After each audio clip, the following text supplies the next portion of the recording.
Sauce వచ్చిందా పతంగ్ is very good.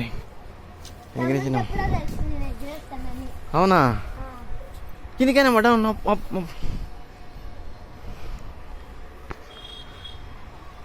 తమ్ముడికి తెలుసామా నువ్వు ఎగిరేస్తావు అని? ఇంత పైకి ఎగిరేసిన ఒక్కసారన్నా? దాన్ని జడ్జ్ చేసి మమ్మీ, దాన్ని జడ్జ్ చేసి జడ్జ్ ఏడా ఉంది దాన్ని.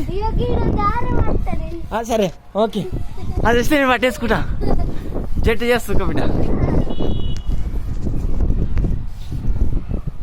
మన కైట్ దగ్గరికి వస్తే జడ్జ్ చేసేయి.